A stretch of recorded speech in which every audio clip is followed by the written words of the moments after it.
recording.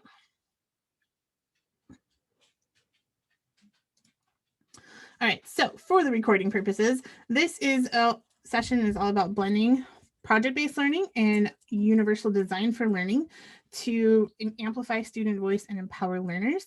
The bit.ly is right here to access the slides. So thank you for joining or watching the recording. Here's our targets for today, our objectives. We are going to look at what universal design for learning is and project-based learning, what they are, what they're all about. And we're going to think about how we can make those work together to empower student voice and give them that ownership over their learning. How combining UDL and PBL infuses student voice, differentiation, creativity, and looking at how it actually meshes with the curriculum that you already have. And it can also be done in whichever type of setting we end up in. I know we're all going back in person, which is very exciting. Who knows what the future holds? I've determined we can no longer predict anything because it's all completely unpredictable. And I have sirens in the background. So if you hear that, I'm very sorry. All right, so first, we are going to look, I don't know if you hear that, but it's very loud on my end. First, we're going to look at universal design for learning. And can I just get a mic check? Can I get a thumbs up or a yes in the chat if you can hear me very well? Sometimes it switches mics on me. It looks like I'm on this one, which is what I want to be on. Thank you so much. Okay, so universal design for learning, UDL, this has been a buzzword lately. It's something that was new to me a couple of years ago, and the more I learn about it, the more I realize that this is really empowering for students and exciting. And that I will tell you right off the bat, the biggest hesitancy is teachers not wanting to release some control. But when some control is released, is what I feel like is when the students really, they pick up that slack, right? So anyway, on a scale of 1 to 4, how much do you know about UDL in the chat? And so let's do this as a waterfall. So type your response into the chat, but don't push send yet. Oh, okay, what's happening? Here we go. Sorry, my mouse is going crazy. So in the chat, 1 to 4, 1 being I know absolutely nothing about this. It is 3 letters, something about universal design. I don't know what that means. Or 4 being I know lots about it. I've been using it, or somewhere in the middle. So I'll give you a second to type it in the chat before we click send. And then we'll waterfall it so everybody's response comes up at once. All right, go ahead and click send. All right, got a couple direct messages in there. That's okay. Looks like lots of 2s and 3s, a couple 1s. Perfect. Lots of 2s. More 2s, lots of 2s. Couple 3s. Couple 1s. Okay, cool. So that's about where I probably expected it. It's like I've heard of it. I know a little bit, and we're gonna learn some more. Cool. All right.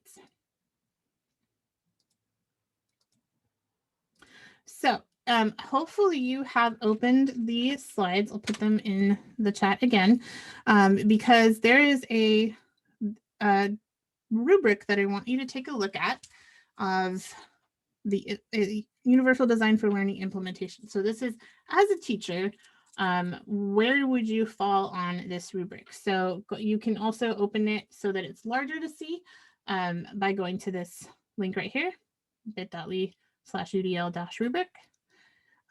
So take a look at this rubric. Where are you from Explorer, Novice, Intermediate, Advanced, or Idle on these 3 different topics? Providing multiple means of engagement, providing multiple means of representation, and provide multiple means of action and expression.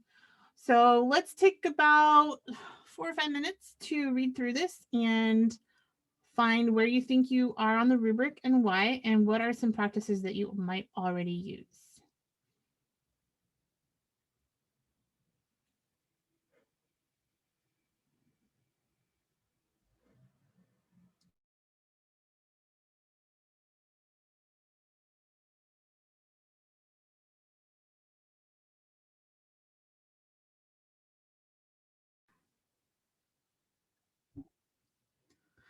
All right, so teachers are guides and students take more ownership of their learning. Students pick how to learn, how it is represented, and how to express it. That's a really good summary of what UDL is.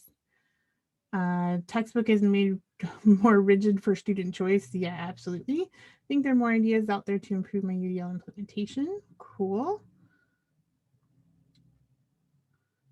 Lots of some between explorers and intermediate, explorers, novice. Okay, and be more consistent about encouraging student reflection. That's a good one. Understand the concept, but a novice in this type of lesson planning. Yeah, it's totally understandable. It's kind of rethinking how everything happens. Cool. Any other insights in the chat, or does anybody want to unmute and share anything?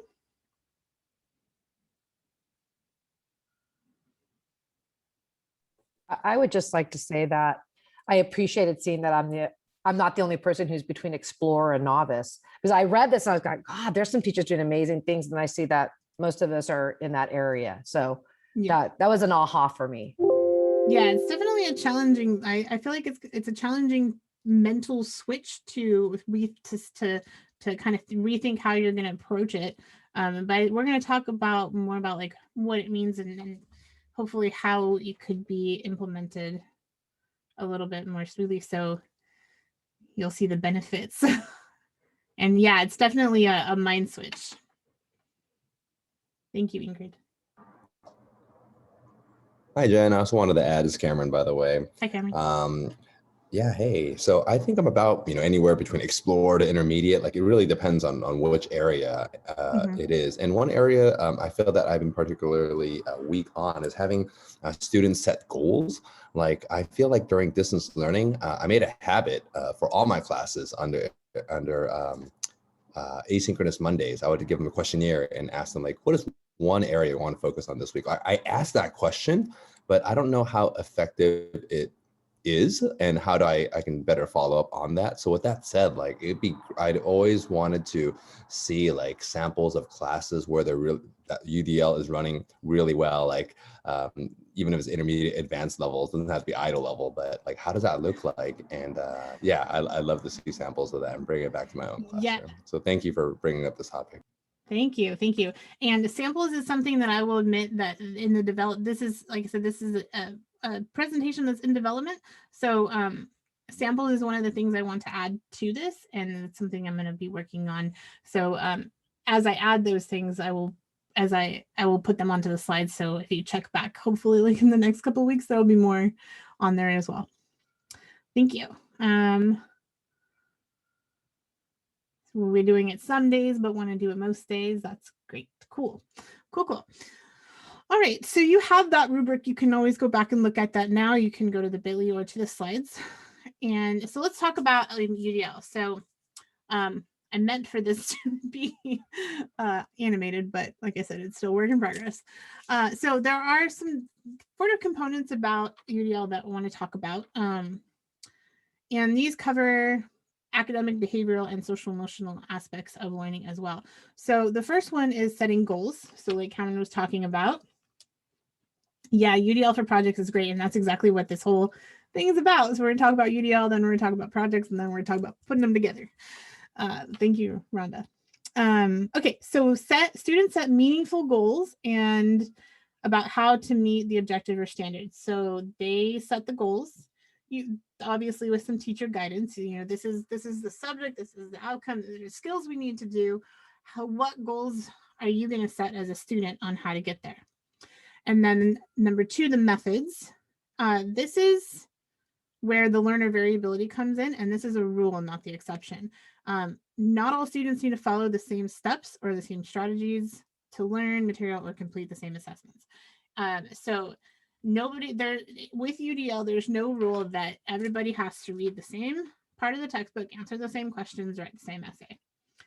Maybe that works for some students and they can choose to do it that way, but you're also giving them options. How else could you meet those goals? How else could you do it? Here's some options. What else could you do? If these options don't work for you, tell me what does. And then but there's no one method to get there. Materials, again, not all students need the same materials and scaffolds. So while the textbook might work for 3 students in class, maybe there's videos or journals online, or they can interview somebody, or where are they going to get their information from, what materials are they going to use, and how are they going to scaffold those skills to get to that product or final outcome to get to this part where the assessment comes in. So when I say assessment, I don't know about you guys, but I'm that kind of teacher that when I hear the word assessment, I kind of like twitch a little bit and like kind of want to go in a corner and hide. But when I say assessment, when we talk about UDL, like 99% of the time, it's not going to be a test. So when I say assessments in this session, I'm not talking about a test. I'm talking about authentic assessments that are personalized with whatever the student is working on.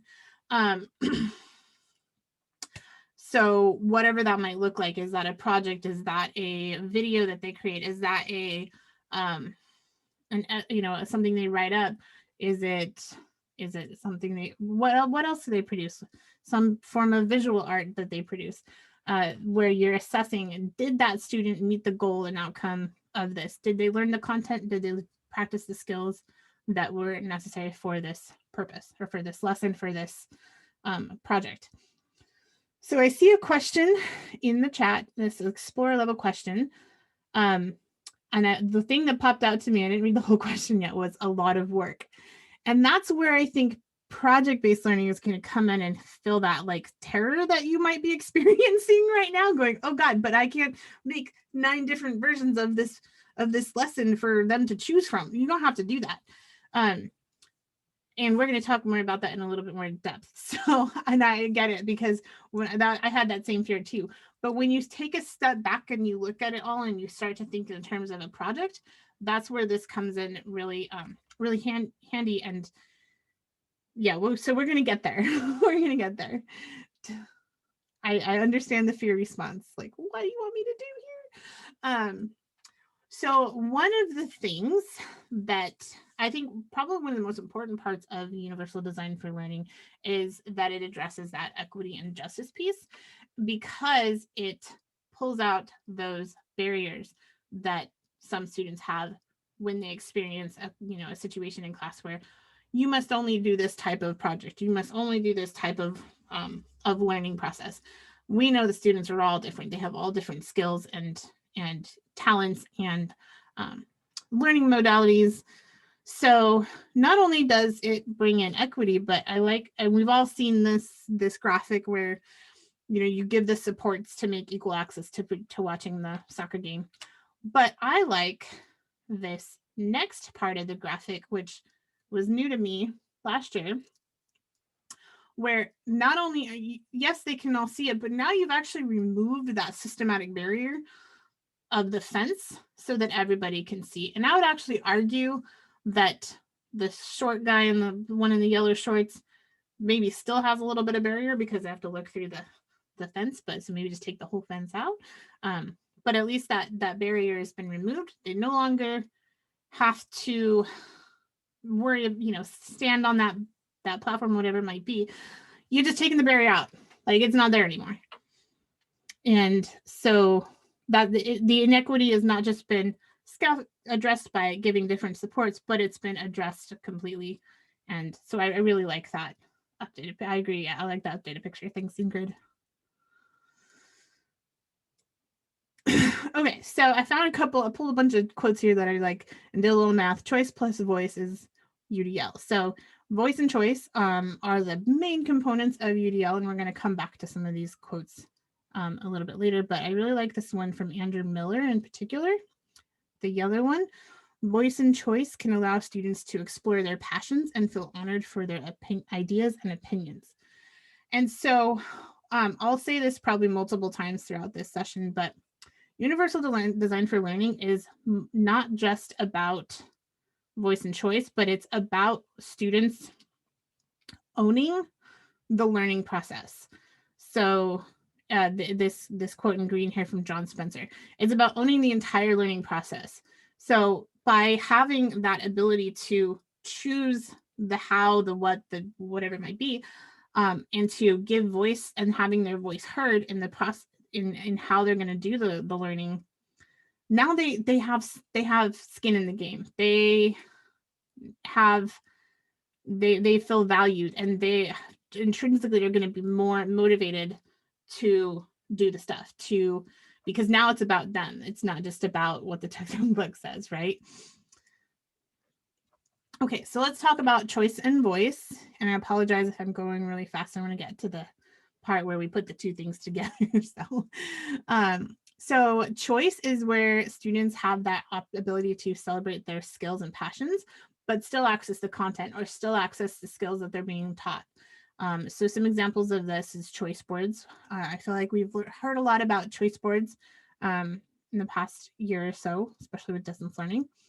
But basically giving them a variety of options. And the options should cover the gamut of being creative, visual, written, because you have your linear thinkers that might be better with writing it all out, or you might have your creative ones that want to make an art piece about the same thing, but they're still showing you the same learning outcomes. And there's some samples of choice boards linked there for you. Then there's voice. So the other part of UDL being voice, and this is where that they have input on how they're doing it and what they're doing, and that's where they get that ownership. So some examples of that would be collaboratively designing the projects. So getting their input on what the project is, how they're going to do it, even maybe a whole unit or rubrics. We're going to talk a lot about rubrics in a second. Rubrics are really, really important for this, because but imagine if you collaboratively design the rubrics with the students. So now the students have say so in what a good piece of work looks like, what a good outcome look like. So we're going to talk about that too. This little graphic here on the bottom, I know it's really small, but it is linked to the bigger graphic for the continuum of voice. So if you're interested in that, just click on the picture and it will open in a new tab. Surveys and self-reflections are also a really important tool for getting student voice in the classroom. Okay, so speaking of rubrics, let's talk about how rubrics are essential. So for project-based learning, which we haven't talked about yet, but we will, students must know what is expected in the project. For UDL, voice and choice is embedded in those rubrics. They also bring in transparency to what they're being graded on, what they are. Sorry, let me grab this over here.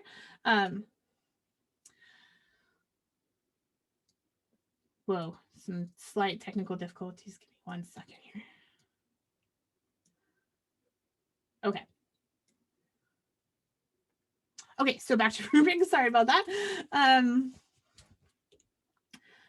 So rubrics are essential. That equity piece comes in when there's transparency of what is expected and that there is multiple modalities and to get to those expectations. So it's really important that the rubric is clear and that students know exactly what's expected and how to do well, and as well as how to go beyond too. So maybe the student's like, oh, I can do what's the main expectation super easily, but I want to know how to go beyond. Like I'm really excited about this. I want to do more. So having that in the rubric too. Now, does this mean that, equity and justice are back in?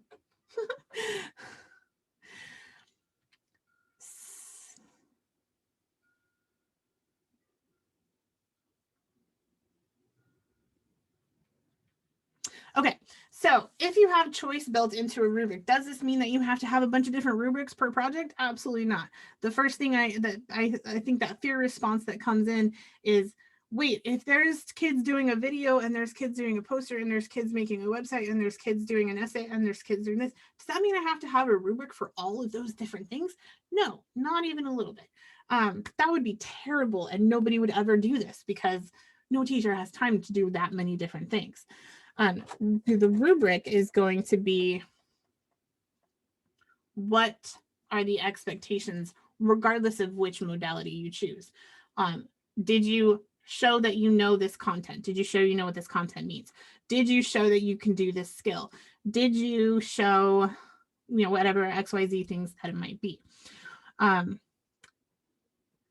So you should, when you're really doing this, you'll have one rubric that will suffice, even if you're going to put 30 different methods of students completing the project.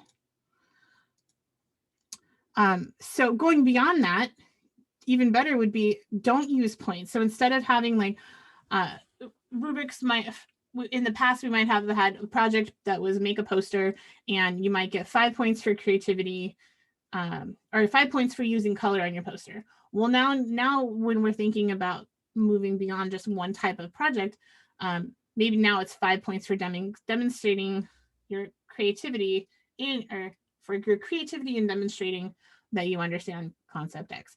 But what if we went beyond points? What if we went to criterion-based rubrics with descriptive things? So going back to the UDL rubric, where it was like idle and explorer and novice, and that's an example of a descriptive criterion-based rubric, versus like, oh, you get 5 points if you're an idle and 4 points if you're whatever was next.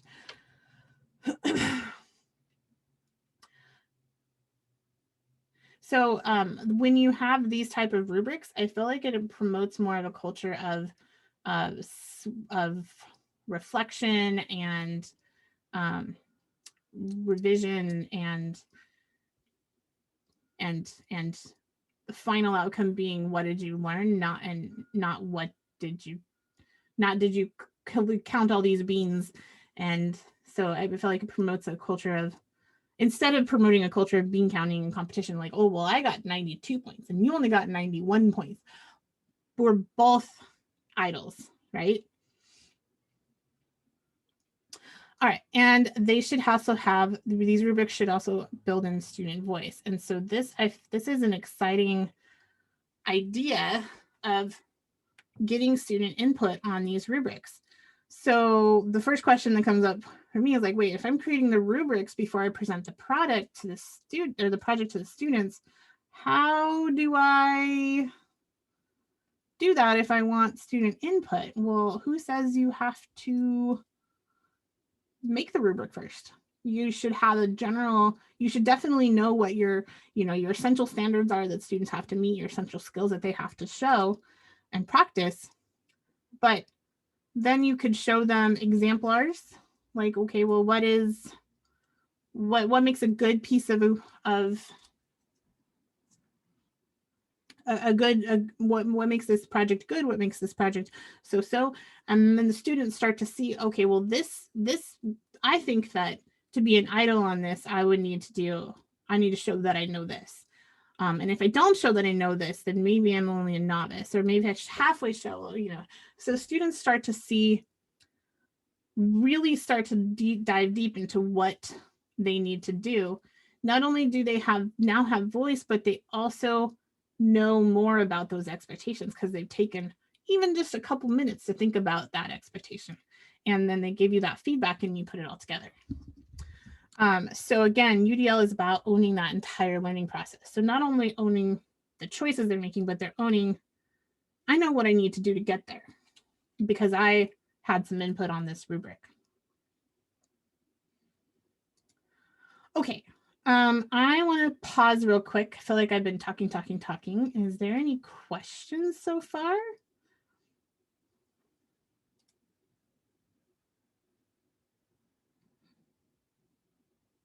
Or anybody want to share any ahas or anything?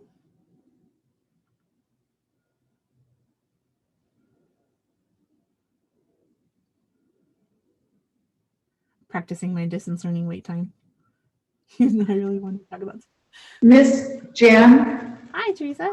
Hello. So the part where the students create their own rubric, is that a major component of this UDL? And Oh, sorry, go ahead. No, that's okay. And should what? So if I were wanting to embrace this and become better at UDL and move from a novice into an intermediate, do I need to jump into having my students create their rubrics immediately, or can I phase into that component? I definitely think all of this is a phase-in process. I feel like you're really, this is probably a whole new way of thinking about what your classroom's going to look like. So definitely like phasing in, if you're not ready to make student and teacher collaborative rubrics, that's okay. But if they have a rubric that you give them, at least they have that transparency. They know what is expected of them. So actually we'll talk more about teacher and student collaboratively built rubrics on this slide. So I kind of talked a lot about this on the last slide, but it is where you have that discussion with the students about what goes into it, as well as it being collaborative between the students as well. So it can be teacher to student, it can be student to student, and then they report back to the teacher. But when students have those conversations with each other, that even more solidifies what a good, what is expected and what good work looks like. And it also doesn't have to be solidified on day one, right? So as the project goes, it can be formative process along the way and a developing thing, as long as it is transparent with the students when any changes are made. So I feel like this is a natural discussion builder between peers. So they're looking at those exemplars, they're identifying that key information that needs to be included in the project, and they're comparing and contrasting examples. And one of the things that I think can be easy to forget sometimes in the classroom, because students are always like, well, what do I have to do to get a B? Like, really, that's your question? What do I have to do to get a C or pass or whatever it is? When it comes down to it, when you start to give them that option to have input in the rubrics, they're going to hold themselves to higher standards than I think we imagine they would. They tend to be their own worst critic, and they may think they're turning in, without this prior transparency, they may think, oh, I'm turning in like an A project, and it ends up being an A, because they hold themselves to those high standards.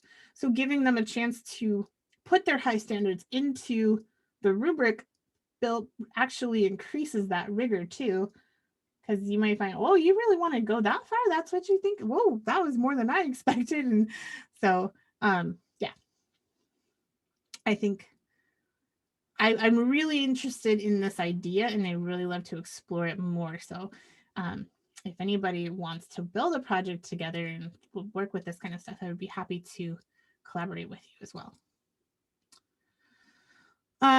So more things about why rubrics are important. One of the things as you're creating this as a teacher, it helps you focus on what is that essential learning. It removes that implicit and complicit biases so it equalizes those emotional grades. It's very clear. This is a level novice project because this and this were missing. It's no longer, oh, this is an F because this is missing. It also promotes that growth mindset now. Well, you're a novice right now because this is missing, but let's look at what you need to do to get further. And you can have that reflection and revision. And it becomes about not yet, but you're on your way. You do this and this and get that redemption. Versus I feel like when things have a grade, it's final. You got a 90, you got a 79%, you got a C+, we're moving on to the next thing. And that reflection and revision also helps to bring in that ownership of learning for students. Speaking of reflection, I don't know why there is a little extra bullet point here, so ignore that.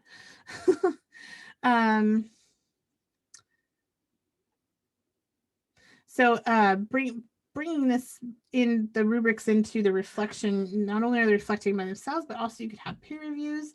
This brings in a lot of options for peer review, reflection, and that opens their mind to others' ideas or hearing what their classmates think, and that could affect, that could affect their outcome. Improvements and iterations. In UDL and PBL, being able to continue to make their project better through those iterations is a very important part of the process. So what does that mean? Does that mean that, okay, well, we had this project for 3 weeks and now we're moving on to the next project, they're still going to be iterating that? Not necessarily.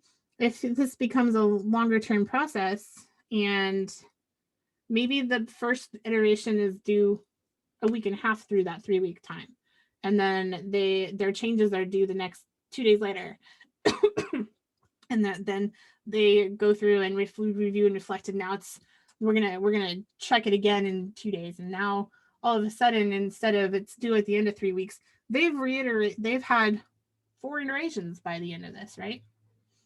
And as they're going through those iterations, their project transforms, they learn more, they practice more skills throughout the whole process. This is some other resources. As you can see, there is more resources coming soon. Like I said, work in progress, and I will be adding more links to that to come. Okay. So why should, this is not in the right place. That slide needs to be moved. So let's talk about project-based learning now. Do a time check. I'm running out of time. Probably should have made this a 2-hour session. So let's talk about project-based learning and why everyone should be doing it. So again, in the chat, on a scale of 1 to 4, how much do you know about project-based learning? And we'll do waterfall again. So in the chat, 1 to 4. 1, I know nothing about it other than there's something about projects, and I don't know much more. And 4 being I know project-based learning, I've done project-based learning, I can teach it to others. So let's take a second to enter your score or where you're rating. And let's go ahead and waterfall send.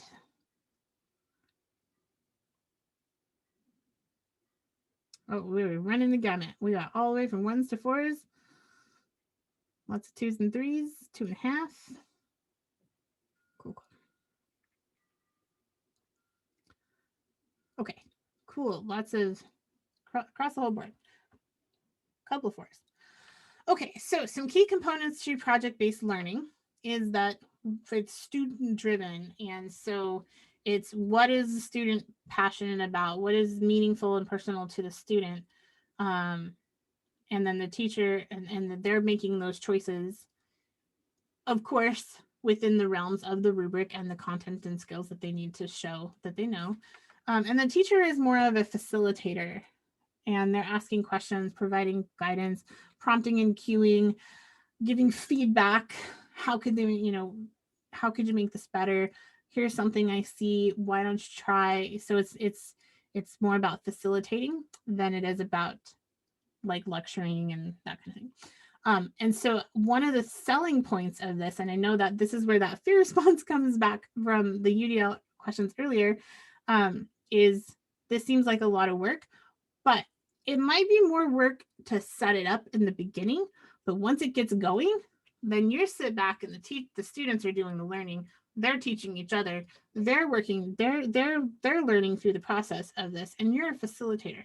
So, once you get it set, maybe this is a 4-week project that are covering these standards and these skills. You've embedded this all in the project. Now you have 4 weeks of being a support provider, being a facilitator, prompting and cueing, giving feedback. And it's no longer about, having to have a lesson plan for every single day. Yes, you need a plan, but that plan is where in the project are we and how can I facilitate their progress through this? And it does allow for a lot of integrated curriculum. So you got your English and and speaking and listening are built into any project because they're working together, they're presenting. If they're making a video, they're writing a script. If they are researching something, they are reading. If they are collaborating together, they are speaking, they're practicing their speaking. If they're presenting, they're practicing their academic language by presenting to their class. If they are recording a video, they are, again, practicing their academic language by speaking in the video. And it's actually kind of amazing how often math, science, social sciences come into all of these together. So now you've got your whole cross curriculum in one project. And of course, it promotes that teamwork and collaboration. Okay, so there is a difference between projects and project-based learning. Some of the main components of project-based learning is that it is open-ended, it's organic, we are moving beyond just the classroom. The audience for this is not just the teacher. The students are not creating a project for the teacher anymore. They're not creating that poster the teacher is going to look at and put 2 of them on the wall. They are making something that's going to be something that the whole world can see. Whether it means that they made a video, it's posted on YouTube, whether it means they made a website that is now visible to anybody, whether it means they made a digital infographic that's visible, or they made a poster and they took a picture of it, or it went to the whole school. Thank you, Steve. So, and it's also based on that inquiry. There's a purpose to it, which I believe is my next slide, that the center of the entire of the project is that question or problem that you're trying to solve or trying to come up with a solution for, or so that's the driving force of the project is, how can I answer this question, or how can I solve this problem? So other key components being the rubrics, which we've talked a lot about, connection to students. It must be meaningful and interesting to students, and having that voice and choice built into the project gives them that ability to have that connection. And last time I presented this, somebody brought up the idea of encouraging students to bring in their own culture to a project, which I thought was really cool. So if they're like, let's say I'm a science teacher, so I think in science, so I apologize if I focus on that. But let's say that the project was something based on an environmental concern, and they had to do something to show human impact on environment and how to fix it. But they come from maybe they're Vietnamese. So can they bring that? Maybe they just came from Vietnam or whatever the country is now. I'm clearly not a social sciences teacher, I'm sorry. Where they bring that their home country into the project by researching something about environmental concern in their country, and that becomes part of their project. Now it's important to them. It's important to their family and to their culture.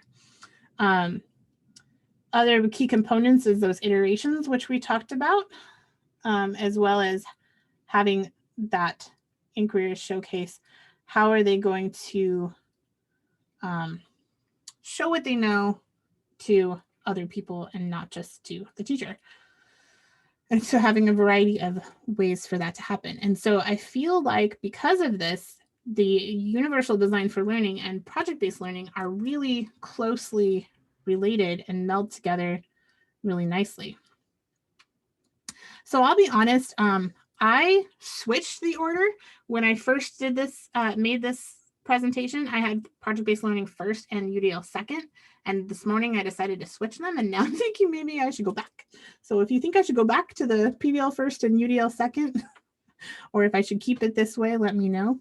I'm just noticing I'm kind of feel like I'm jumping around since I changed the order today.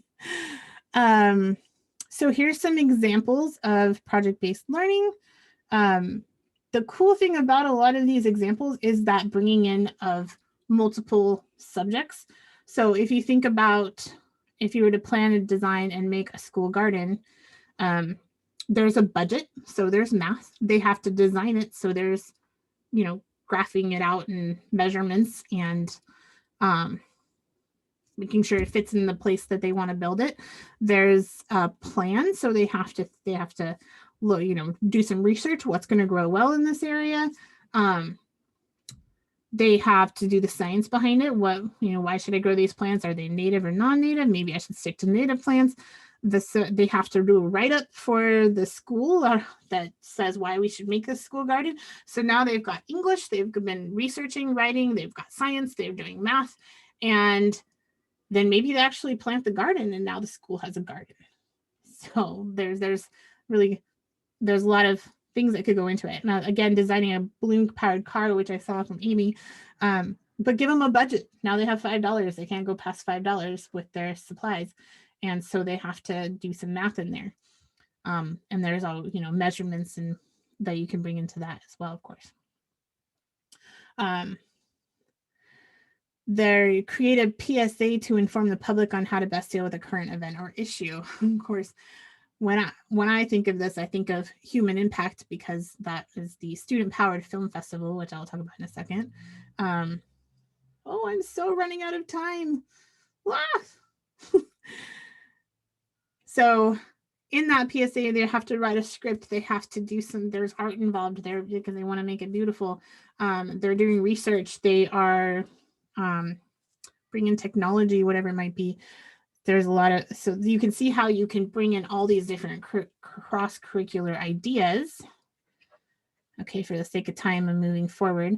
And it's no longer just about your content. It's about, and so we're bringing all these topics together. I love this GIF. But also, let's get together with other teachers in different subjects. Okay, so I don't have this idea for a project, but we can make it in multiple classes. So it doesn't have to just be your class. Move beyond your walls and see, we can work together to make these projects. Now it's part of math class, it's part of English class. They're getting credit for writing the script. They're getting credit for doing the math. They're getting credit for, so you can see how it can branch out into a bigger thing.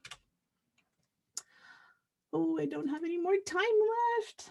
Okay, so I'm using UDL here as a verb. So how to UDL your PBL. I'm just going to kind of skim over these real quick. I don't need to read the slides. But what I think I want to point out is that the method of transportation used is less important than the journey. And I think that's where the choice and the voice comes into that UDL. So whether they take a train, a car, a moped, taxi, whatever it is, they're having that journey. They're driving cross country. They're learning about all the things. It doesn't matter how they do it, right? They could walk, take a long time. But it's also a journey for the teacher too. So in the chat, do you love this journey for you? Are you with Alexis? 1, no, I'm not into this, or 4, heck yes, or somewhere in the middle. Do you love that journey for you? More support for sure. Yes. Okay, so we got some 3s, which is great. Have open to the ideas. 4s. Morgan I love that journey for you, Morgan. Where are my Schitt's Creek fans at? World languages also to collaborate with your areas of study. Ooh, yes, do it. That would be awesome, Cameron. Okay, so I know that we are now at time. So I didn't get to talk about the combining part as much as I would have liked to. Whoa, that went crazy. Okay, so I'm not going to use my mouse. I'm going to use my keyboard. My mouse has had a lot of coffee today. Moving along. Okay. So I just like this. PBL and UDL, a match made in pedagogical heaven. Did you know there was a pedagogical heaven? Okay. So we are at time. So to respect your time and give you that 15-minute break before the 2:30 session starts, please fill out the feedback form.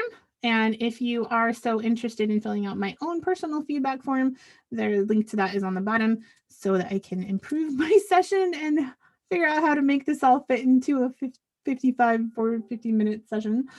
I was going to play some music, but apparently that blocks out my mic, so I won't do that. And while we are waiting, or while you guys are filling that out, if anybody has any questions or would like to pop in and ask something on unmic or unmute and ask, or ask in the chat, I am here for you. And don't forget to sign in if you haven't already done that, so you get paid.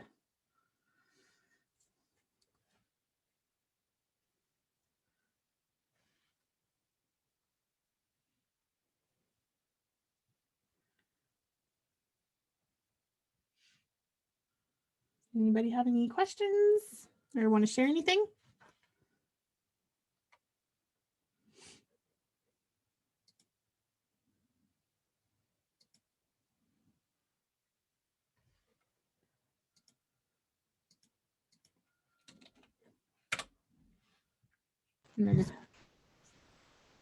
Ms. Rogers, Yes, hi. you made a comment about moving projects after the UDL. And this is the first PD I've been to that is under that UDL project heading. Mhm. And I think it was okay to have the UDL first because maybe people would have been scared off by project-based. Oh, interesting. Thanks for the feedback. But maybe not. I thought it was fine, at least for myself. That's where I was coming from. No, I appreciate that feedback. Thank you. I And felt I like think there was a little more jumping around because of that. maybe Oh, I think I lost you. Are you there?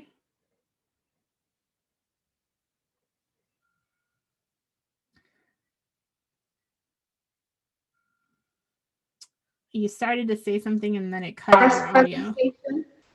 and that you're refining it. Oh, you're back. Can you start that over? I'm sorry, you cut out. Oh, I'm sorry.